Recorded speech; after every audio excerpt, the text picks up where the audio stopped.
Right. Let's correct then and see the difference between each set of verbs. Number 1A. I remember watching the first TV reports of the tsunami. And B. Remember to lock the door when you go out. Why is it that we have remember plus ing in the first sentence and remember plus infinitive in the second one? Remember plus ing. The difference lies in the order in which the actions happened. When you say, I remember watching something, it means that before, in the past, you watched something, okay? Which means to watch was the first action, okay? You watch something and now you remember it. The action of remembering is the second action, all right?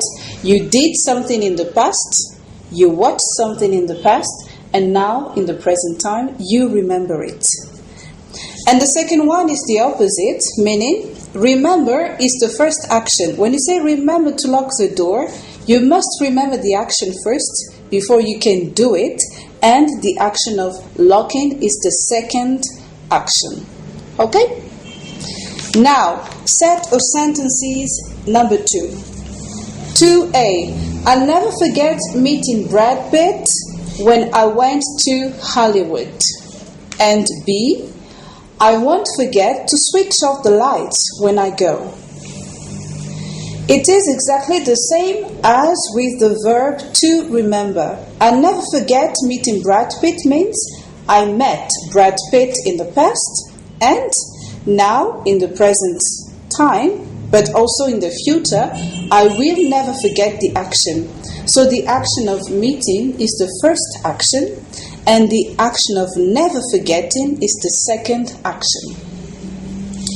Alright, and it's exactly the same for B, just like remember to lock.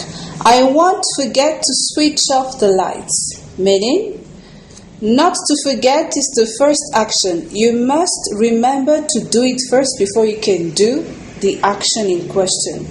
Not to forget first action, to switch off second action.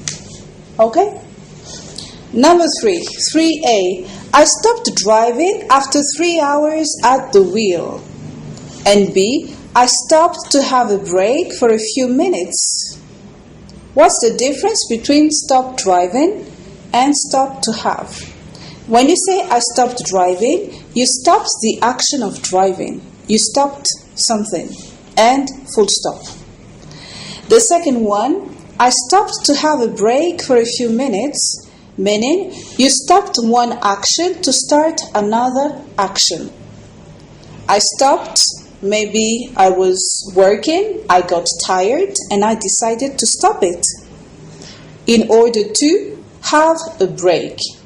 I stopped to have a break. You stop one action to start another action. And number 4.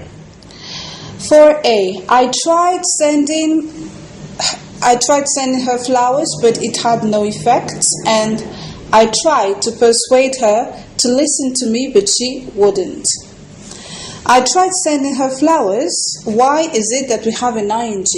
We have an ing when you're talking about a method that you can try, an experiment that you can do. For example, because in this situation, the boy is actually trying to go out with the girl. He's trying to impress her. And he tried, the first thing that he tried was sending her flowers. But he could also use other methods, like I tried buying her some chocolates. I tried inviting her to dinner. Okay? So when you're talking about methods that you could try to achieve a specific goal, you use try plus ing. The second one, I tried to persuade her to listen to me, is try plus infinitive. You use it for something which is difficult to do. Like, I tried to lift the table, but it was too heavy. It's difficult to lift something heavy. I tried to do the mathematics exercise, but I didn't succeed. When you are talking about something difficult to do, you use try plus infinitive.